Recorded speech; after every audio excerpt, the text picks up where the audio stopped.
Hello, good morning, Komal. Good morning, Lee. Good Lovely to morning. see you. It's nice to see you too, and it looks like a sunny day out there. Uh, till now, yes, it was sunny. Now I can see just a few clouds popping up, but it's lovely. Not as if it matters too much anyway, because we're all Yes, locked down with COVID-19. So nowadays, yes, rainy days are quite good days. Um, and so I'm Leah, as you know, and we're doing this video as part of a series in response to coronavirus and the lockdown about how difficult this must be for parents. And as a parent yourself, who I only met earlier this week, and you really, the things that you were saying about parenting and about your own children, like really resonated with me. I'm not a parent at all, but working with teenagers for 15 years, I just thought, oh, she's a good mum. So, so not only are you a mum of two fantastic children, a 15-year-old girl and an 8-year-old boy, am I right? yes, that's correct. You're an entrepreneur and you're a life coach. And your business, now I might get the name wrong, so you might have to pronounce this better for me, is Okay, Namita Life Coaching Services. that's perfect. Yeah. You got it right. Oh, good, good. You told me something earlier about the name of your business. What? Yes, okay. So Nimitta is actually a Sanskrit word which literally translates and means catalyst.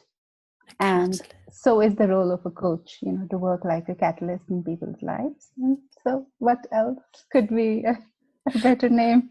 And the role of a mum Oh, as yes, well. indeed. Yeah, yeah, that too. That also combines because I believe parents are also just the catalysts in their children's lives. And that's the best role that they So can do.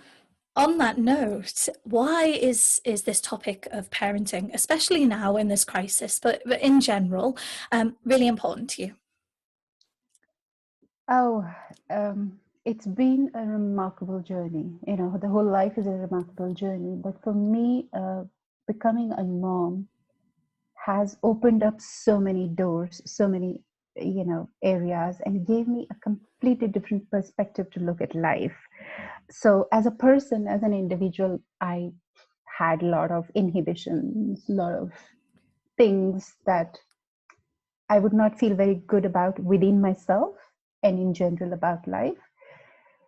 But when I had my first baby and then my second baby, my entire dynamic to look at myself in my body, mind, and heart absolutely different. Became so different. It changed, and I've had a habit of doing introspections and talking to myself. So if any given situation in life, I would just think about it, and then becoming a mother, and then seeing their journey. Becoming a child again with them has been such a rewarding experience. Sometimes, like some of my colleagues or some of my friends would tell me that these days, ladies or young women, they don't want to get married or they don't want to have children. And I would say, like, why it is, they don't know how rewarding it is uh, to look at your own life from that aspect and from that vantage point. And it's made me into a more beautiful, a more wholesome person, I would say. And Wow. that's absolutely my own personal opinion or experience. I don't say that those ladies who are not mothers or who cannot be mothers don't have those kind of experiences. But what I'm saying is just my own perspective, my own life. And being a mother has also offered me a new way to look at my relationship with my parents. Okay, interesting. So In the what way? complaints and challenges that I've had with them while I was growing up as a child, now I was on the different side. I was looking at from a different perspective, from a different vantage point, and so many things were so similar. Like my mother was always a working woman, and very deeply passionately committed in her work. So as a child, I would always complain and say that you don't give me that much of time, or I feel your absence, and then things like that. And then when I had my girl, I was working too, and I was Mhm. working in private corporate 9 to no end to when you're coming back home. And for moments I would have so much of pain and guilt in me, thinking that, oh my God, I have always complained that my mom didn't give me so much time, and now what am I doing? I'm in the same situation.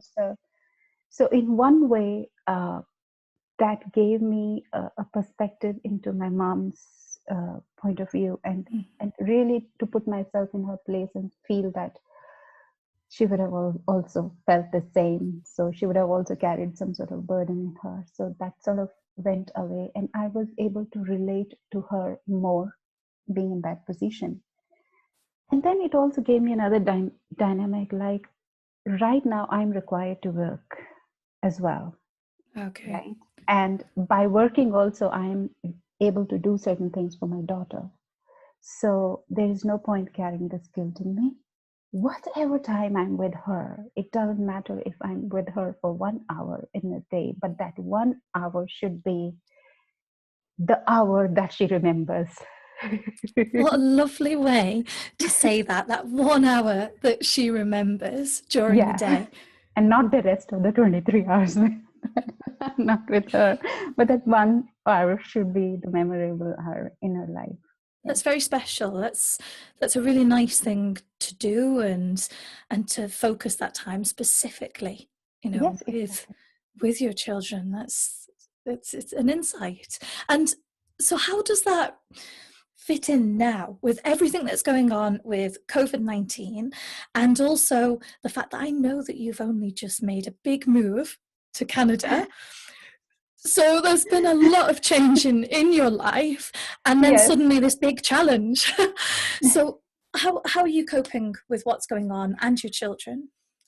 So, to be very honest, the change with COVID-19 is not as, it's not as grave with my children. I've observed that. Primarily, it could be a reason why, because they've had a larger shift in their life where we moved from one country to another. And before moving here, we've done some preparation. So I've been with them, I've been talking to them constantly for more than a year, and getting them slowly and gradually ready for this transition. And so they have had a lot of questions, a lot of anticipations, and they've gone through that phase of change. So, and then when they arrived here finally, so we came here like a team, that okay, we Like a team. I love like it. a team, like we're going to a new culture, a new country, and we'll be together. And it's beautiful that we all talk to each other, and that sort of binds us. And then when they came here initially, of course, that 1 week, 10 days of physical fatigue, and just changing to the different time zones and things like that. But the moment they went to their schools, they were like, oh, okay, we love it here, we like it here.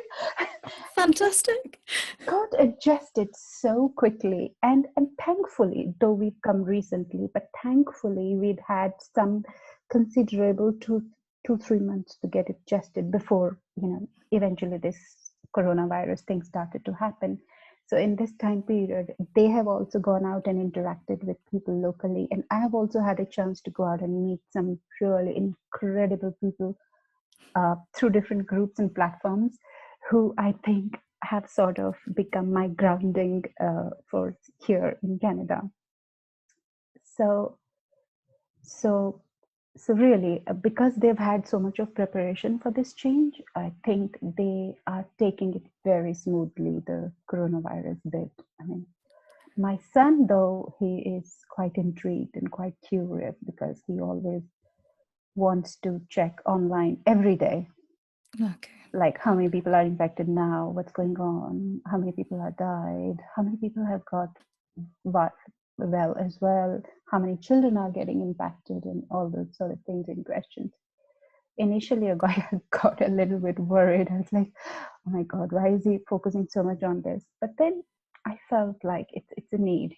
He's a growing up child, and he's a kind of person who connects to data points quite well. He's a very, like, that way, data, the numbers sort of entice him. So I felt that, it's just an innate need that he wants to know what is happening out there. And although he's a child, I think he's capable to understand what is going on. And we cannot really, although self-isolation is going on, but you really practically cannot isolate yourself from what's going around. So you just go with it in a healthy manner, and that's the best.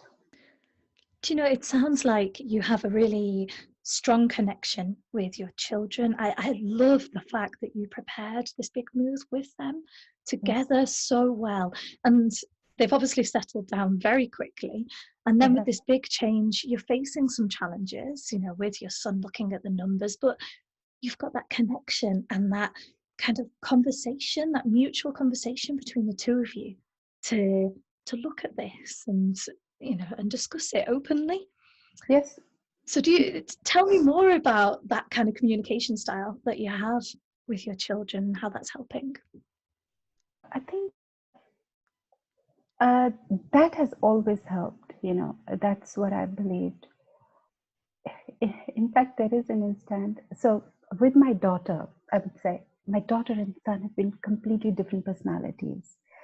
So my daughter has always been very chatty, very talkative, so much so that some days I have to tell her, can you just give me 5 minutes? Please don't talk for 5 minutes. And she will literally count.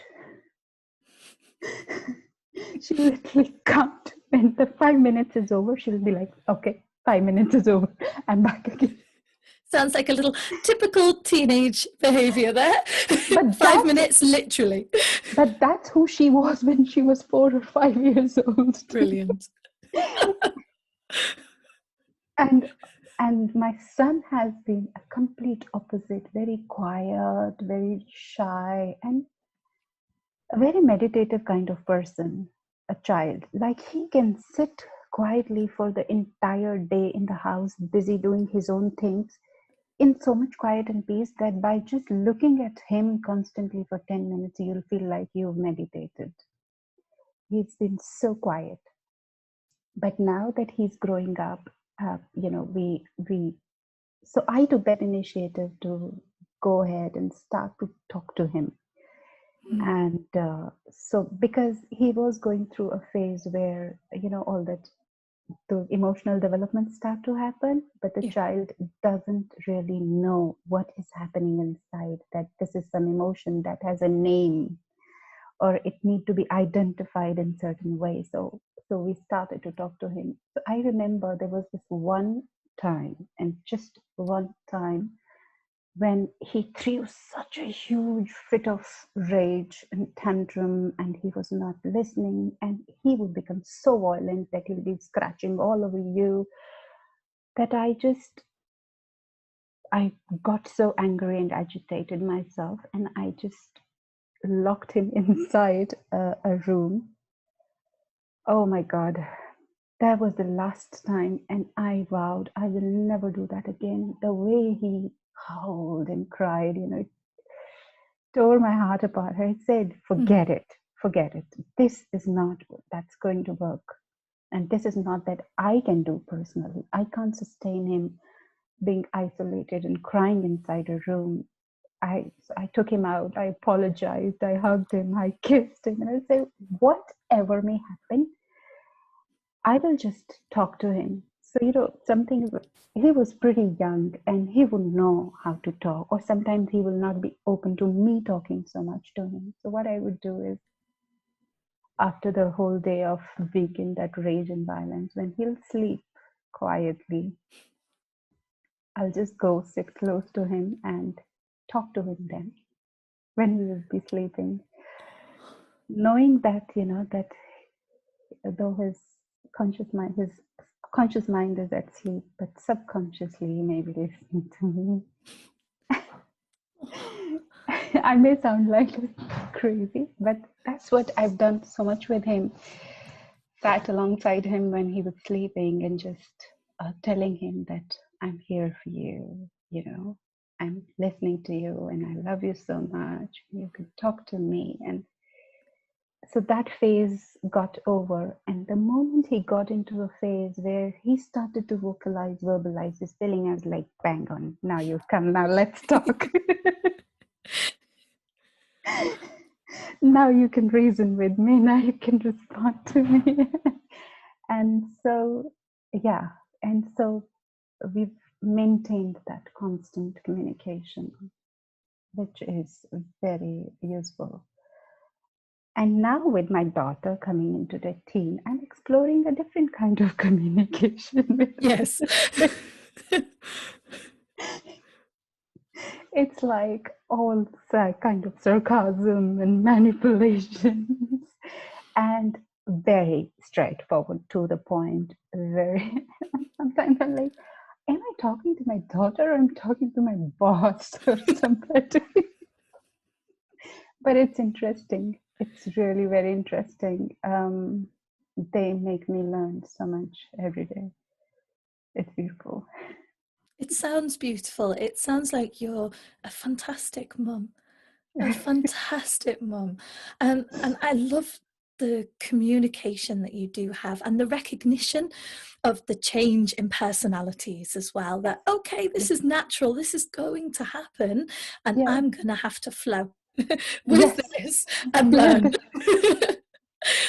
So Absolutely. so during this lockdown, how are things? Have you noticed kind of positives as well as the negatives with the lockdown with your children?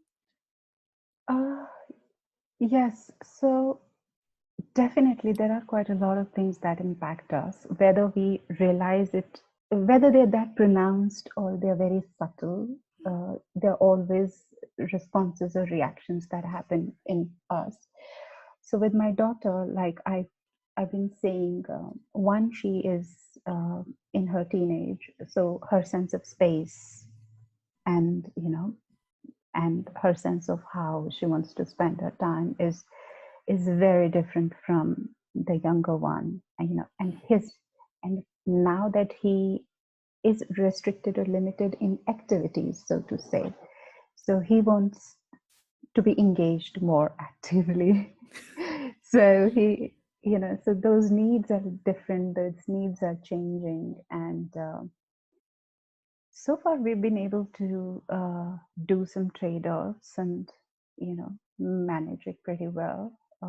Like I do realize that my daughter has a need for her own space, so we say fine. So I'll just go and look in and say, you okay? And she's like, okay, I'm going. And then another important dynamic is between two of them. Okay. They too love each other as well, but they are in such different phases of their own lives that sometimes they would be conflicting with each other without any rhyme or reason. And the reason is just that because they've been confined to a common space for way longer time than it is required. And so I just let them take it out. So whatever they're feeling, there's no point suppressing it or unnecessarily putting my counsel into it. Sometimes they just need to release and take out whatever they're feeling. It's okay, you'll fight and then again you'll make up. So I just let them take these opportunities.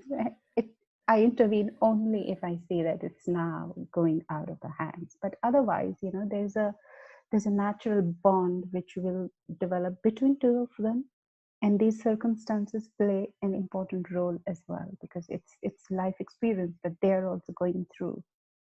Yeah. So how they will eventually learn to manage with this change, manage being in such close spaces with each other is very important for them, I think. It's very interesting that you mentioned that age difference as well, because between me and my brother is a 9-year gap. Between my first brother and my second brother is a 16-year gap. So Wow. big gaps.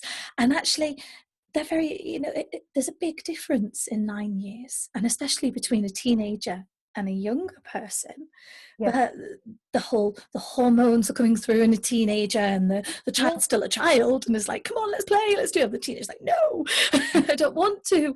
So that must be quite challenging at times.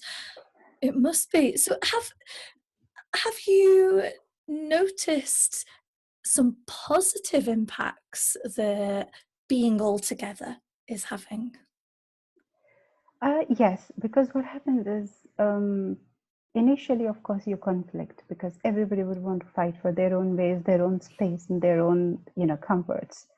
But when you know that, this is how it's going to be, and I am very blunt in saying certain things to them, like sometimes I just say it the way it is, like this is how it is going to be. You got to deal with it. I Yeah. don't know how, you got to deal with it. And so I have realized no matter how younger they are, the moment they know that, okay, all right, so this is how it is, their drama ends. And then they start to get into a position where they start to think about, okay, how can we do? How can we manage? And I think one very important aspect of parenting is, especially when you've got more than one child, is to see the inner bond between those children developing. Mm-hmm. That you are not, so sometimes as a parent you just need to pull yourself out of the equation. You say, I'm not here, I'm busy, just you take that breathing time to do something and you say, please deal with it. Sometimes I do tell the elder one, say, you are the in charge in this situation, and the younger one, well, your sister is here, she's the in charge, so you better listen to her. And I have seen she manages my son, and now that we are living with my brother and my sister-in-law, they have a son, so a nephew, so we've got 3 children in home. Okay.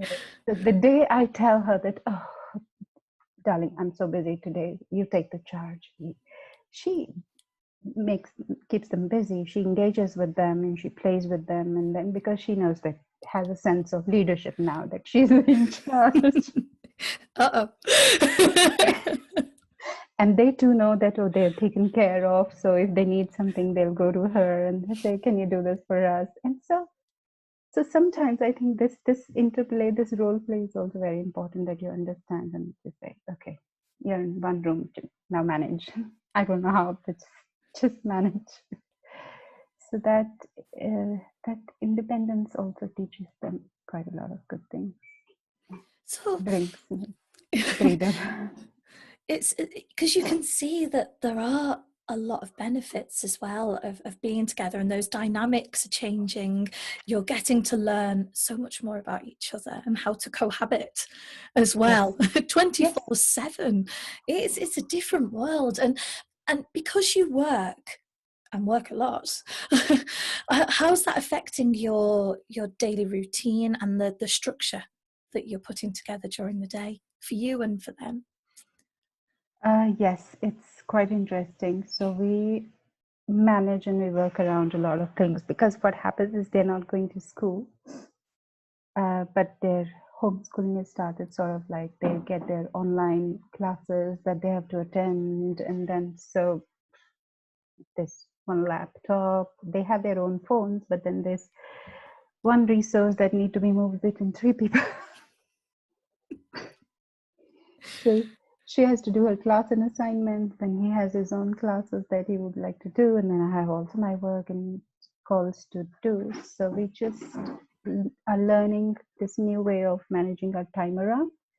So we said, okay, this time to this time you use the computer, then if I'm not working on computer, then I'll do something else. Maybe I'll cook, I'll use that time to cook or just play with the boys, and when he is using, then I'll do something else. And then when I have my call, I say, you won't get this, it's mine now. Thankfully, it's worked well so far, and yeah, I mean, there's something so beautiful about human, is that although we may like to have our own way, But when we know that that's not the way, we are so adaptive, we are so flexible that we adapt and we change. But the first step for that is that awareness that, okay, what is possible and what is not. When you know that there is no possibility to push certain things, beyond a certain boundary, you don't go that way. So that sort of an understanding and awareness of human mind is really beautiful. Yeah. Do you find, because you're a coach, do you find your coaching skills are coming in handy at this moment and in parenting in general? Yes. Parenting quite a lot. In general, I have learned to restrict a little bit because what happens is, just like I'm really passionate about my children and parenting them, I'm equally passionate about coaching. I find that it's such a beautiful way to connect within yourself and then with the people around you, and to make life so better and so beautiful in so many different ways that sometimes you just go over the board and you don't realize that, oh, right now a coach is not needed, maybe a sister is needed, maybe a friend is but it's needed. So I had to curtail myself, which now I've learned to sort of say, okay, fine, cat, the coach hat. But still it kind of comes in, because coaching is not just about doing, but it's more about being. So my whole way of conversation with my children is very different now, uh, and in general with people around as well. So there are all these, the fine subtleties that have changed in me, which impact my everyday life and makes it so easier, smoother, and better. And not just in my interactions with other, but with me also, with myself.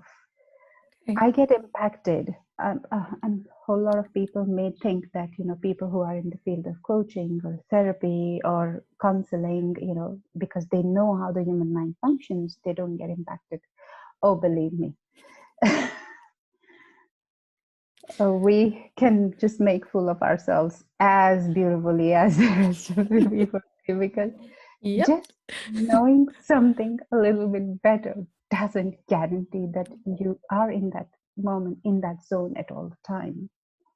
So because of this coronavirus, I have observed a whole lot of trouble, a whole lot of impact more on me individually as a person than on my children, actually, because being in a profession where you're out there to help people, and also combine it with my personal unique situation where I'm new in a country and I'm here to, to set up my business, to develop my work.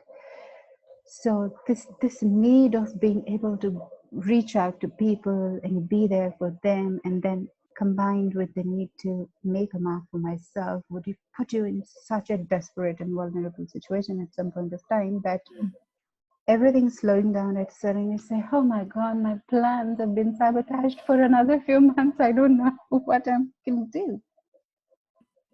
And that can really put you sometimes in a zone which is not really positive. And you may end up doing some really foolish, frustrating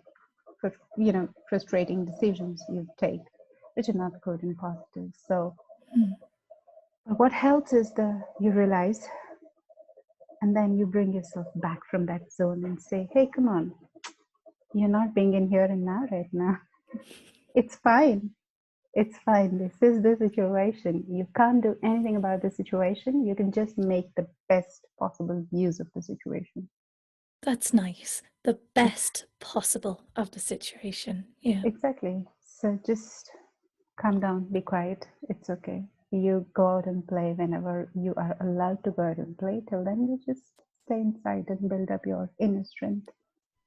So how are you managing, like, for your own well-being and for your own, like, management of of maybe stress, or when things get difficult? Are there techniques that you're using, or techniques that you could recommend to other parents out there who could literally be like, at the moment?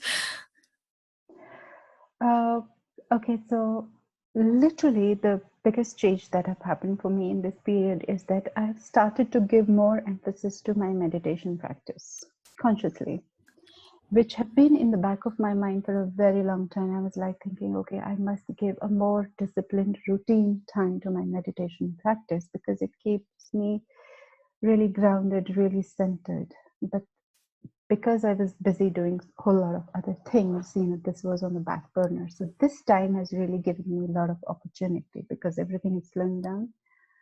I am able to give more conscious time to this meditation practice, and I find it so rewarding, so rewarding.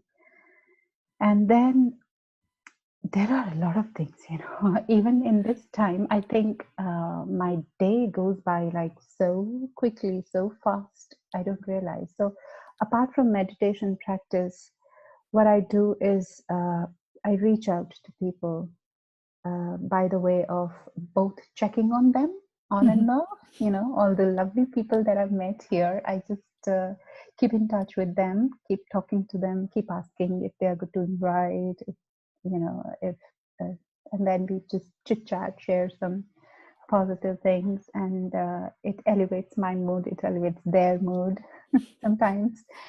And then I am also very fond of reading and writing. So if any idea comes to me, I just write maybe a few lines or maybe an article about it, and then just let it go out. LinkedIn, Facebook, whatever. I did notice some of your articles. I'm really looking forward to reading them very much.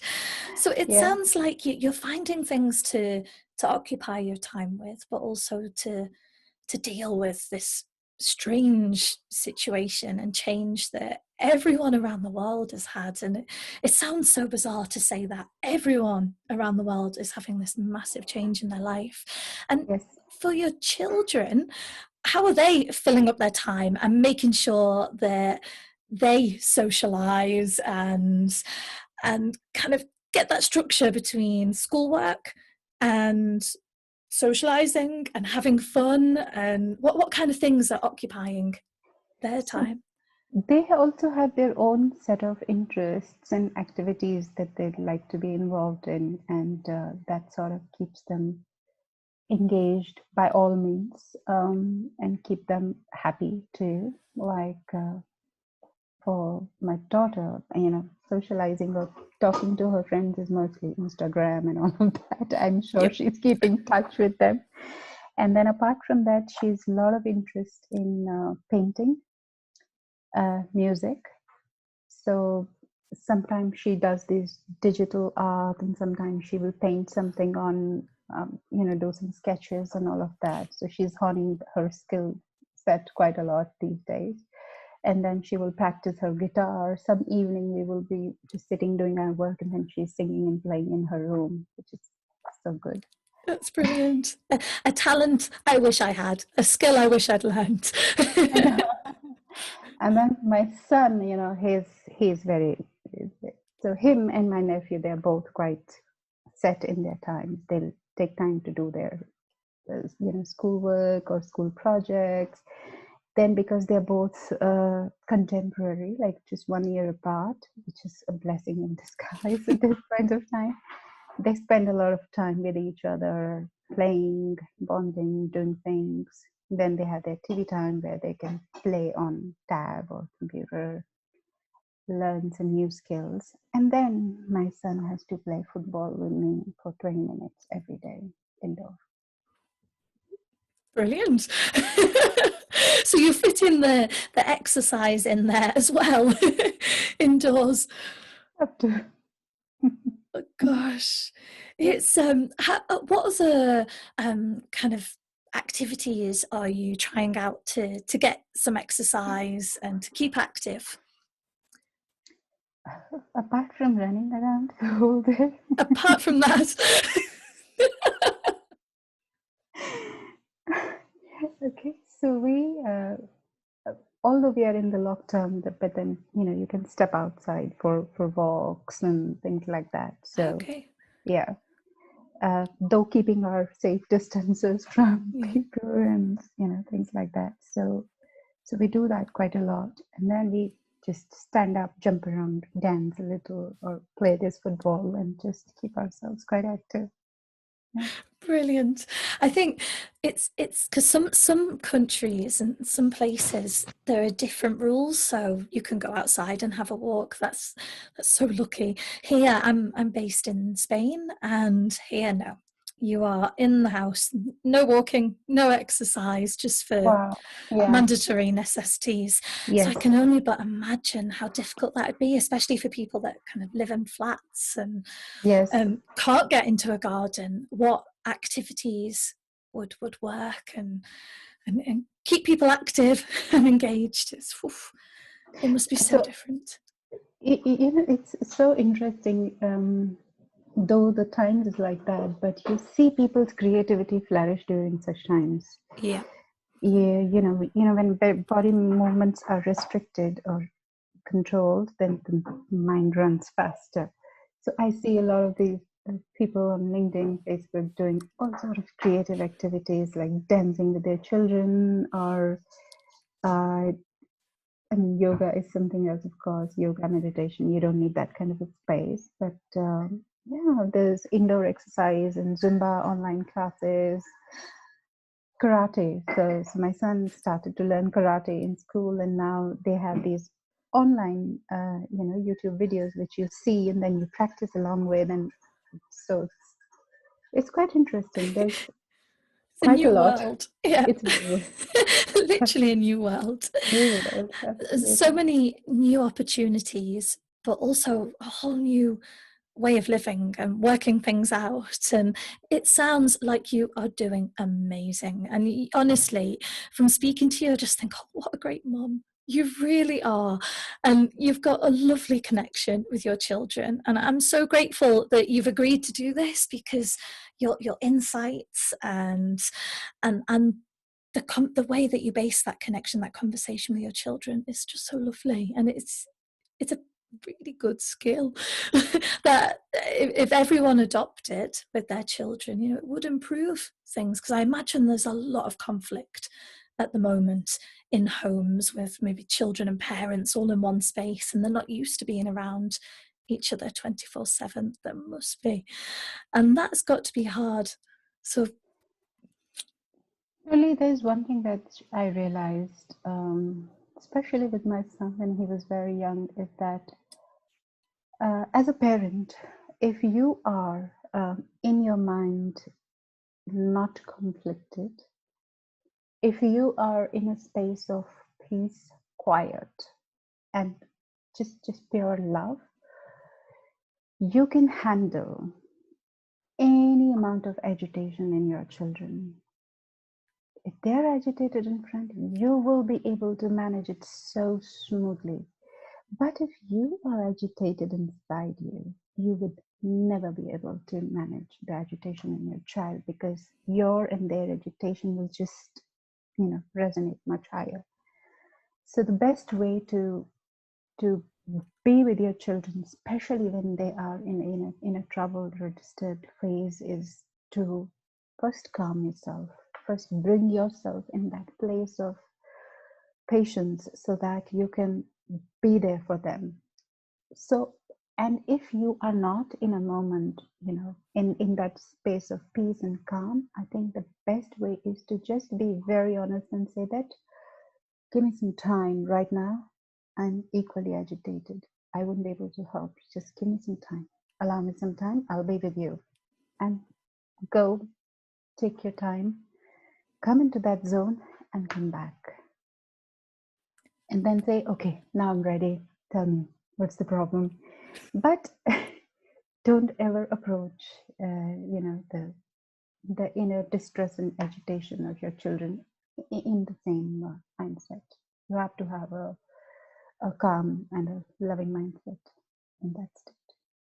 that was so beautifully put. I can't even add to that, because that was just perfect. I Totally agree with what you're saying, 100%. And actually, if you could give one message to parents out there now, anywhere in the world, what would that message be? What would you like them to know to kind of help them in this time?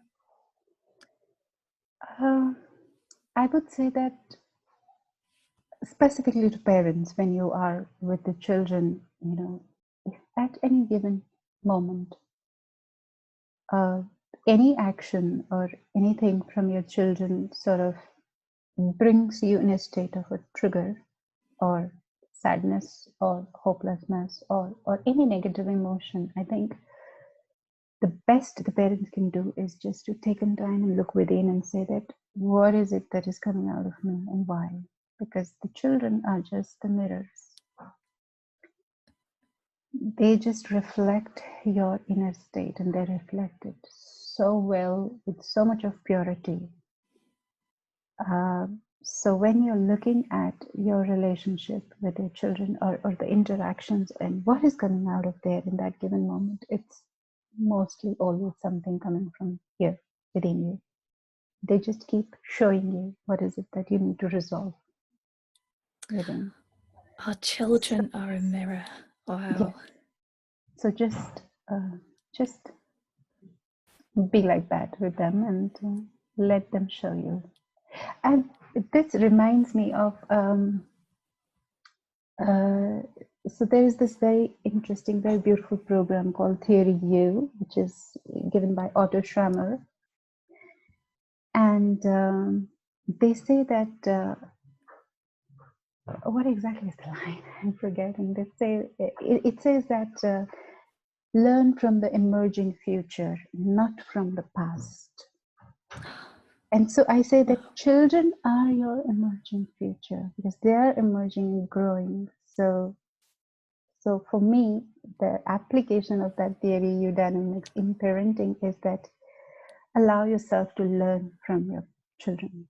Let them show you the way and go with it. Oh, I'd not heard that before, and it is so beautiful. So it's learn from your emerging future. Learning from the emerging future, yes. And not from the past. Yeah. Oh, wow, that's lovely. I'm going to write that down straight away after this. I mean, past is equally important. There are a lot of good things that comes from past as well, but not being so deeply ingrained in past that you don't allow yourself to move ahead. And there is an intelligence which is inherent in all children. Yeah. Oh, Komal, honestly, this was so beautiful. I've really enjoyed talking with you, and you've got some amazing insights, very much. And as I keep saying, you sound like a fantastic parent, a fantastic mom. Your children are so lucky. They really, really are. And I'm just so grateful. I never took it so realistically, except for when my dad mentioned this once. He sort of responded to something that I posted on Facebook, and he said, and he wrote back, he said, "Oh, you're a very good mother." I was like, oh, I'll cry now. Oh. And that meant so much for me. And yeah, but I say I'm just learning and growing with my children. But that's so important, to learn and to grow with your children. And that's when I met you on Monday, that was something you said, that growing with your children, and that stuck in my head. I thought that is I keep saying the word beautiful, but everything's so beautiful and inspirational in this conversation. But